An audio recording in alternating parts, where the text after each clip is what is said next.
Vous ne pensez pas qu'il y a dans ces frustrations fortes, puissantes, le ferment d'une rentrée douloureuse? Voilà, alors je ne parle pas de Black Bloc là, mais je parle d'extrémistes de droite comme de gauche qui pourraient battre le pavé, et plus que ça, en septembre. Oui, mais ça arrive tous les jours et toutes les semaines. On donne l'impression que le spectacle de la politique lui-même générerait de la violence. Vous venez d'avoir aujourd'hui la publication des plus mauvais chiffres de l'histoire de France, de l'histoire connue, moderne, des 50 dernières années, en matière d'homicide et de tentative d'homicide, sujet qui visiblement n'intéresse personne.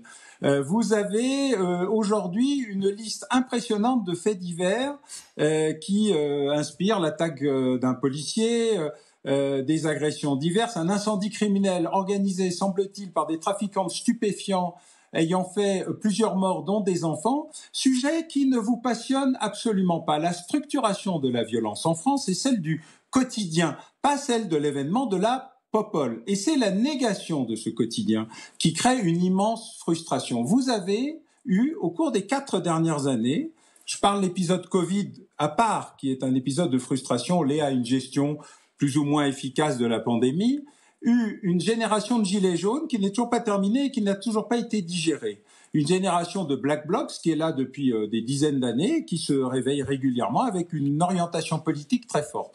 Une génération de militants agricoles qui essayent d'éviter leur disparition. Une génération de militants d'ultra-gauche et d'ultra-droite, les uns étant visiblement prêts à faire passer leurs pulsions racistes, xénophobes et parfois antisémites, d'ailleurs partagées parfois par des gens de l'ultra-gauche, qui sont présents. L'événement le plus important, je crois, c'est que toutes ces crises ont lieu en même temps et qu'aucune n'est véritablement terminée. Et le beau rôle du politique, cher Alain Bauer, la rageosphère, de répondre à ces crises et de résoudre ces crises par le dialogue, le débat et une certaine forme de paix civile.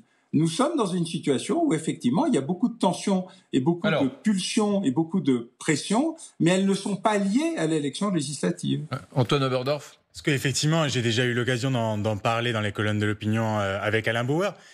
La rageosphère, c'est une expression qui n'est pas de moi. Je rends à César ce qui appartient à César, et donc en l'occurrence à Alain Bauer. Mais ce n'est pas une convergence des luttes, c'est un débordement des luttes. Et moi, pour revenir au sujet qui nous occupe ce soir, à savoir cette espèce de résultat finalement assez illisible, du moins ambigu pour les Français, qui est sorti du Palais Bourbon aujourd'hui, je crains tout simplement qu'il y ait à la fois, si vous voulez, la manifestation, enfin le rappel en tout cas, d'un déni de démocratie aux yeux de certains Français, tout du moins, qui peut les ramener à 2005, à l'épisode traumatique de 2005, lié aussi à l'épisode récent et tout aussi traumatique de la crise des Gilets jaunes. Et sans jouer à se faire peur, quand on juxtapose des faits de cette nature avec des électorats qui sont très divers, les 10,5 millions d'électeurs du Rassemblement national qui ont aujourd'hui le sentiment, qui hurlent à la démocratie confisquée, n'ont rien en partage avec les 7 millions d'électeurs qui ont voté pour le nouveau Front populaire, si ce n'est le ressentiment. Et qui hurlent aussi à la démocratie confisquée. Voilà, si ce n'est le ressentiment. Ouais. Et le ressentiment dans nos sociétés est un vecteur extrêmement puissant. Les représentations et les images comptent. Ce qu'a dit Jean-Luc Mélenchon au soir du second tour des législatives, ça peut paraître, pour quelqu'un qui est un peu aiguisé sur le plan politique, grotesque. Il a parlé à 20h05, au premier tour il a parlé à 20h15, au deuxième tour à 20h05, on se dit que la prochaine fois il parlera peut-être avant l'annonce des résultats.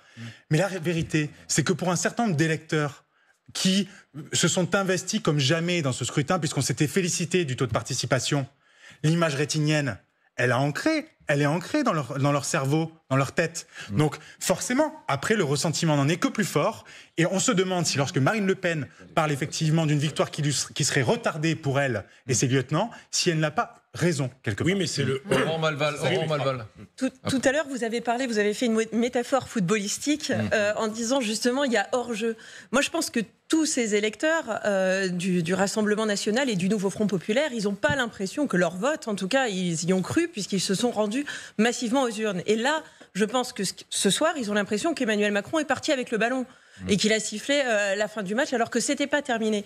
Et justement, cette impression, en tout cas, même si ce qui se passe à l'Assemblée nationale s'explique par les tractations entre partis et que c'est finalement le jeu de la démocratie parlementaire, est profondément incompris par les gens. Pour une fois qu'il commence, enfin pour une fois, en tout cas, il s'y est-ce qu'on est certain de ça? Parce que moi, je me méfie beaucoup de cette espèce de tropisme qui peut conduire certains éditorialistes well educated qui sont ici, qui disent pauvres ploucs de Français, ils comprennent pas, les pauvres, ils ont voté RN, ils comprennent pas que... Enfin, franchement, tout le monde a compris. Alors, on peut être en désaccord, on peut dire, c'est dégueulasse, j'ai voté RN ou j'ai voté LFI, c'est pas normal que... Voilà. Enfin, les gens ont compris qu'il y a un jeu démocratique, il est très simple, il y a des députés, voilà, et que... D'ailleurs, juste une question que je vais poser aussi à Laurent Geoffrin, est-ce que vous l'avez sous-entendu là, est-ce que l'élection de Yaël Braun-Pivet au perchoir ce soir éloigne définitivement la gauche de Matignon? Définitivement, je ne pense pas, parce que ce qu'on vit, en tout cas depuis l'annonce surprise de la dissolution de l'Assemblée nationale par Emmanuel Macron, nous a montré beaucoup de surprises. Donc, momentanément en tout cas, elle donne... Elle est plus loin ce soir que cet après-midi? Elle est peut-être un petit peu plus... Elle est plus loin que si André Chassaigne, effectivement, était au perchoir, évidemment. Même question à Laurent. J'ai un raisonnement simple depuis le début que j'essaye de expliquer, c'est que comme la gauche n'a pas d'alliés et que le RN non plus n'a pas d'alliés, il n'y a qu'une seule coalition possible, c'est la droite et le centre. Alors, moi, je veux bien qu'on me dise que mon raisonnement est faux, mais il faudrait me le démontrer. À partir de là, le scénario était écrit.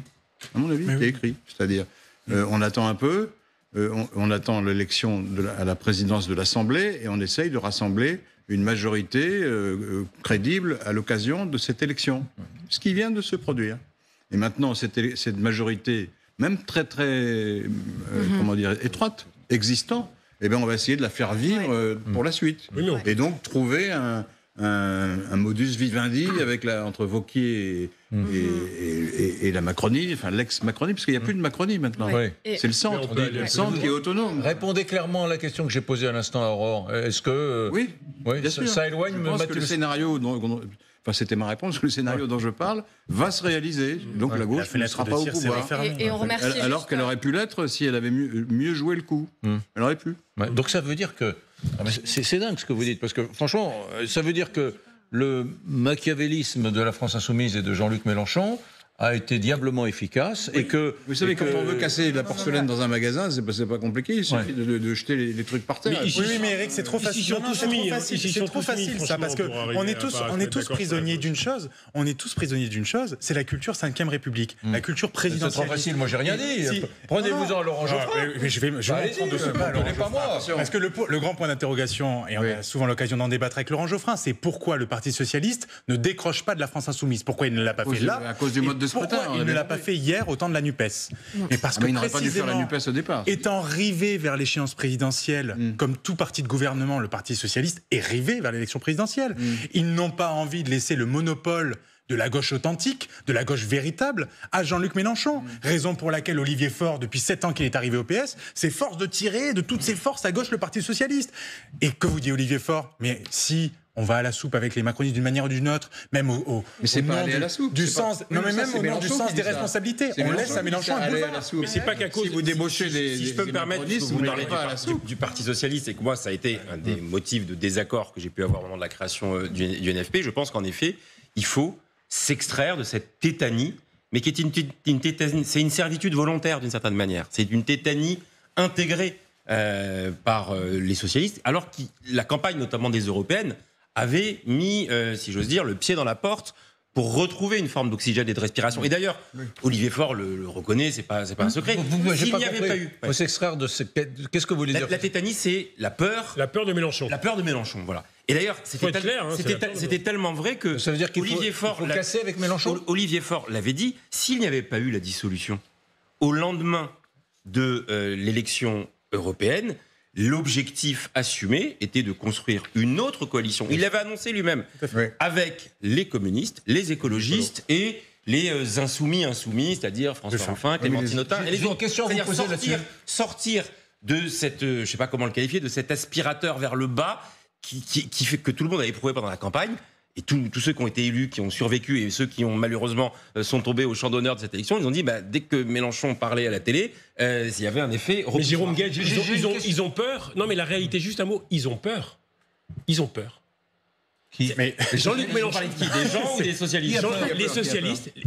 Les socialistes ont peur de Jean-Luc Mélenchon je vous le dis, et de l'état-major de LFI. C'est quand même dingue. Non, mais c'est une peur consentie, je veux dire. Non, mais attendez. Mélenchon, il doit se marrer s'il nous regarde. Mais non. Parce qu'on est en train de décrire il le fait. comme un grand Satan. Mais Eric, non, c'est pas mais Satan. c'est la mauvaise Eric, conscience permanente des réformistes face aux radicaux. Pas en même temps. Je peux dire une phrase, pardon. Ouais. C'est pas une question diabolique ou de Satan. Oui. La politique, je suis désolé, c'est du rapport de force. Il se trouve que Jean-Luc Mélenchon, à la fois, on peut le détester. Il y a des sympathisants LFI qui l'adorent. Et lorsqu'il fait un meeting devant 5, 10 000, 30 000 personnes, tout le monde dit « Oh, ce Mélenchon, le meilleur tribun de la République. Quel talent !» Et c'est vrai. Mais pour faire Donc, quoi? les autres, non mais Jérôme Gay, les autres ont qu'à être aussi bons. Vous avez qu'à être aussi bons que Mélenchon.